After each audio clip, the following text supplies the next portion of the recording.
If you enjoyed this video, please like, share, and subscribe to my channel for more of my content. Also be sure to press the bell button down below, that way when a new video comes out, you'll be notified. Hello and welcome back to the final installment of Spider-Man month.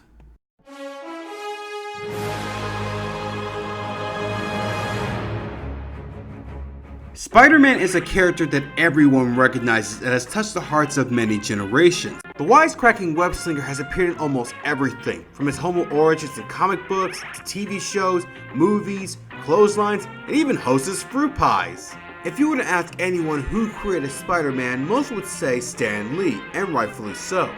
However, there is another person who had a hand in creating the wallcrawler, and that man's name is Steve Ditko. Who?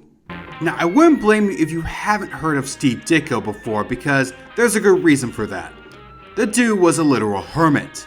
Ditko hasn't given an interview since the late 1960s, and most of his work was under the radar, thus making him a mystery to many. Despite that, Ditko's work and vision has influenced many works that you would be amazed on what he's done.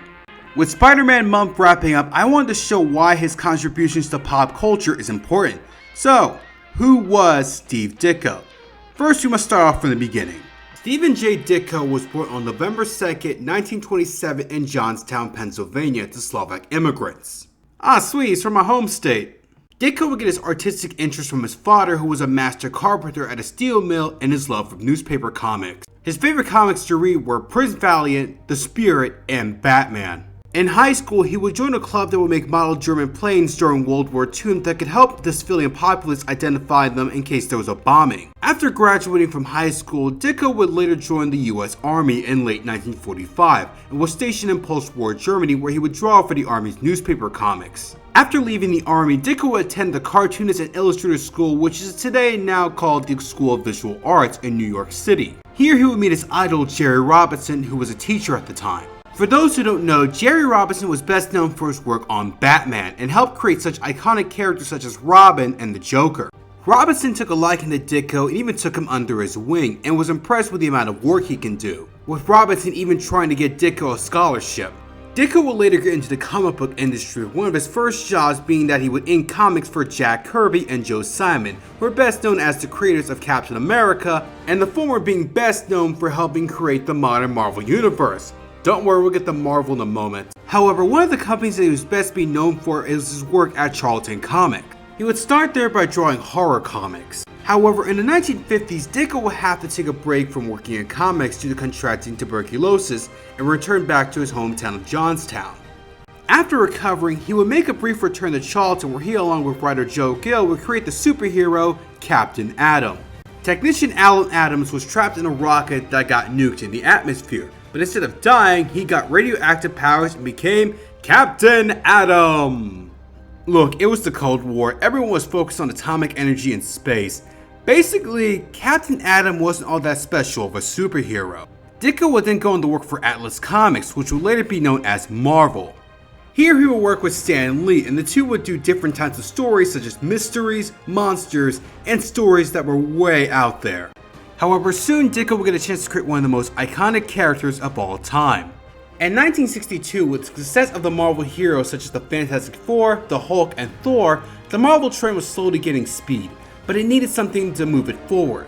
At the time, the main readership of these books were teenagers, so Stan Lee wanted to make a superhero that was also a teenager.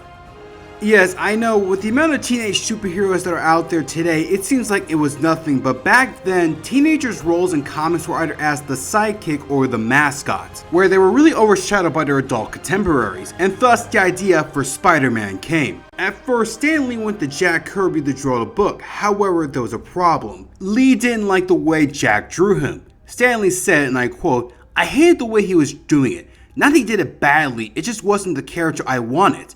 It was too heroic." So Stan Lee would go to Steve Ditko with the idea, and Ditko let his imagination go wild. Marvel publisher and founder at the time, Martin Goodman, didn't really like the idea of Spider-Man. He thought teenagers wouldn't do well as the main hero and that no one liked spiders. So in order to kill off the idea, Goodman would have Spider-Man's first appearance in the 15th and final issue of a failing series called Amazing Adult Fantasy, which was renamed Amazing Fantasy. But little did Goodman, Lee, or even Ditko knew that they had a huge success on their hands. And of course, Spider-Man was a hit.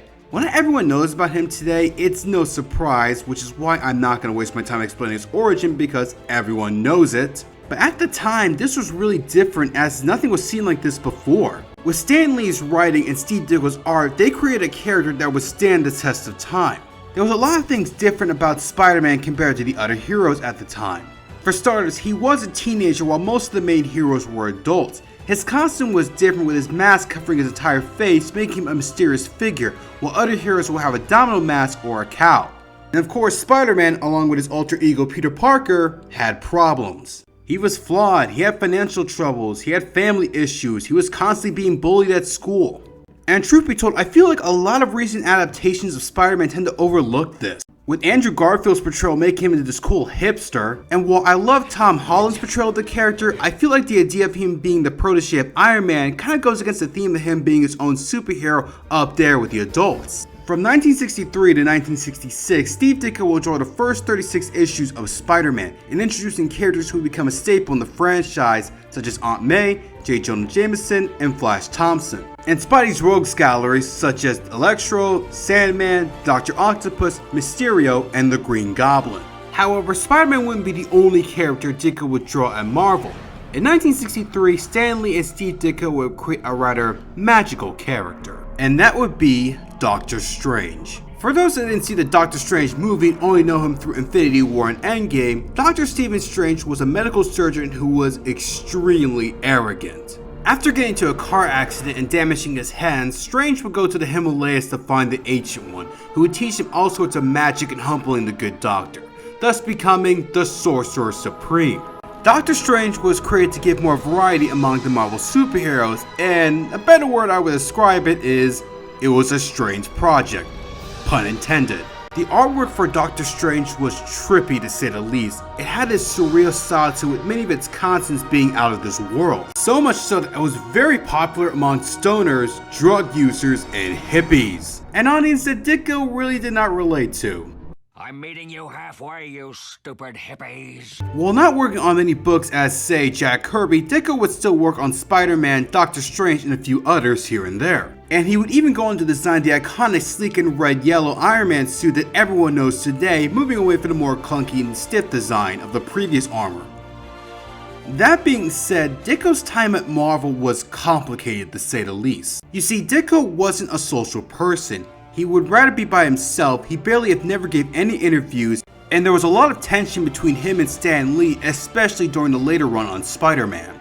You see, at the time, Marvel had this process called the Marvel Method, in which the writer of the story would give an idea to the artist, and the artist would draw the story, and later on the writer would add dialogue. However, this would lead to a lot of miscommunications as the artist's visions for the story would differ from the writer's. And because of this, Lee and Ditko would butt heads to the point where the two would barely speak to each other. A similar experience happened with Jack Kirby, which is one of the reasons why they retired the Marvel Method, as it did create friction between artist and writer. Then in 1966, Ditko would just leave Marvel without saying a word.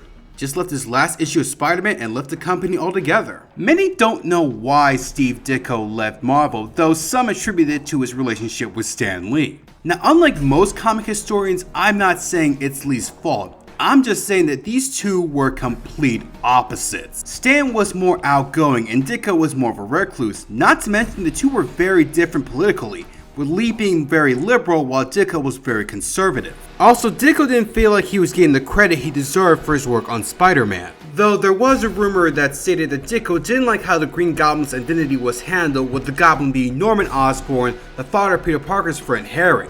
Though it turns out that wasn't the case. Either way, when Ditko left Marvel, he left a legacy. So Ditko would later return to Charlton Comics, which while it didn't pay as much as Marvel and wasn't as well known, it allowed him more creative freedom. He would return to drawing Captain Atom, where he would give him a better costume and stories. He would also create two more heroes, the Blue Beetle and the Question. The Blue Beetle was actually the second version of a Golden Age hero of the same name. Ted Kord was the student of Dan Garrett, the original Blue Beetle, but after his mentor dies, Ted takes over the mantle. But since he doesn't have any powers, he uses his tech to become the Blue Beetle. For more information on the Blue Beetle legacy, I recommend you watch Linkara's Blue Sky in retrospective.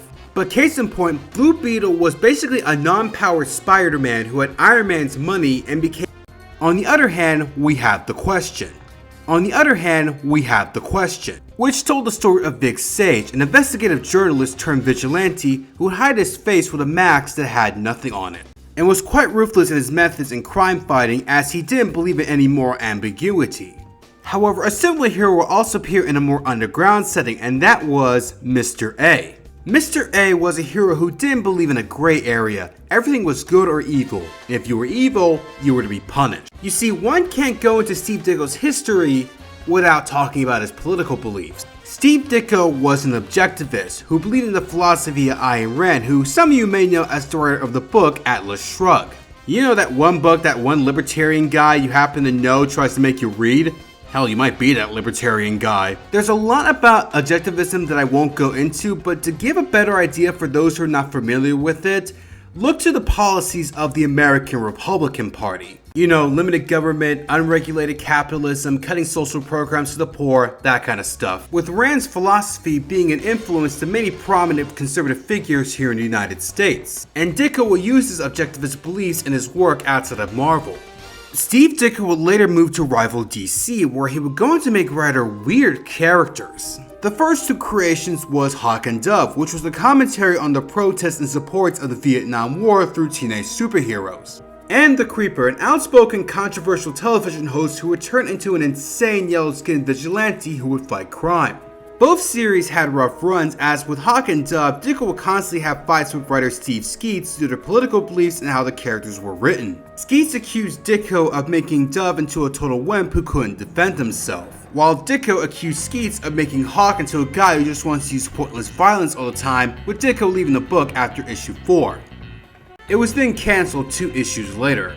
The Creeper was more on the lines of that DC management didn't have much faith in the project at the time and cancelled it after 6 issues. That being said, despite all that, Ditko would stay with DC for the longest time as he would go on to create other characters such as the 4th version of Starman, Shade the Changing Man, the Stalker, and the Odd Man. I never said they were recognizable. Later, Steve would make a brief return to Marvel, but only to draw for a few unknown titles and would create 2 more characters, Speedball and Squirrel Girl. Ditko never had the same star power as he did in the 60s. He mainly kept a low profile and he still never gave any interviews. Sure, there was an incident where the whole issue of Who Created Spider-Man came up, but it really didn't get much attention. Even with a documentary called The Search of Steve Ditko by Jonathan Ross, which came out in 2007, he still didn't appear on camera. By the way, while this documentary is nice, it does skip over a lot of key details and is out to make Stan Lee look like the bad guy in the whole Who Created Spider-Man situation. Another thing was when Spider-Man was making all the money through the movies, toys, video games, and all that stuff, Ditko wasn't getting a dime of it. Now, many would blame this on creators' rights issues, but in reality, Ditko didn't really want the money. Ditko only cared about his art, and he would rather keep drawing than alienate his fans. That being said, on June 29, 2018, Steve Ditko would die in his apartment in New York City at the age of 90. His final words were, "Here's to those who wish me well, and those that don't can go to hell." God rest your soul, you cranky old man. So, you may be asking, what makes Steve Ditko so important? Well, it's pretty obvious. He helped create Spider-Man. Spider-Man has become such a part of our popular consciousness that you can't really imagine a world where he was never there. And you give your thanks to Ditko for that. Yes, Stan Lee did have a big part in coming up with the characters and other factors such as writing and world building, but it was Ditko who brought these characters in the world to life. He designed the costume, the characters, the villains, the feel to it. Now Ditko's art style can be a bit of a mixed bag, as the way he draws faces can be way off. Oh my god, what's wrong with your face? But he has this dynamic sense, especially when he's drawing the wallcrawler fighting and swinging, showing that he understood the character. So much so that when Spawn creator Todd McFarlane drew for Spider-Man, he wanted to emulate that strange yet dynamic Ditko style. You all know how much of a big impact Spider-Man has on people, Cartoons, video games, and movies have all been made about the wallcrawler, and while it's all take inspiration from different versions of Spidey, but in the end it was all mainly influenced by Ditko. And while not as big as Spidey, thanks to the Marvel Cinematic Universe, Doctor Strange has finally had a chance to shine in the spotlight, and a once B-list or C-list superhero, depending on who you ask, is now a household name. And while he didn't create the Armored Avenger, we can't ignore his design of the iconic Iron Man armor that we see today. Even Squirrel Girl has managed to get a cult following in the comics. However, there is another famous comic book property you would never believe was inspired by Steve Ditko.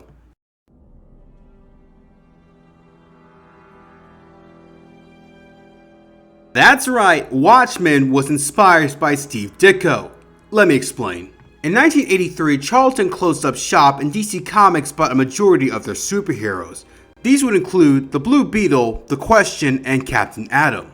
Alan Moore, the writer on Watchmen, was a huge Steve Ditko fan and wanted to use the characters for Watchmen. However, DC wanted to use the Charlton characters for something different. So Moore created characters who were heavily inspired by these heroes. As you can see, Rorschach is based off The Question, Dr. Manhattan takes a lot of inspiration from Captain Atom, and while many believe that Night Owl was based around Batman, in reality he was more inspired by the Blue Beetle. That's right, Watchmen is a Steve Ditko tribute. That being said, Ditko's DC characters don't get that much attention, as while they make sporadic appearances in other media such as TV shows, DC really doesn't know what to do with these characters.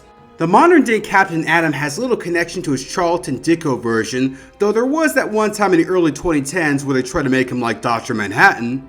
The 10-core Blue Beetle has been more overshadowed by his successor Jaime Reyes, and The Question goes from a Zen martial artist to being succeeded by Rene Montoya to being reviewed as a wandering mystical amnesiac immortal who's trying to find his identity to back to his ground level street fighting objectivist ways. As for Hawk and Dolphin the Creeper, well, it's complicated. That being said, the contributions by Steve Ditko cannot be ignored.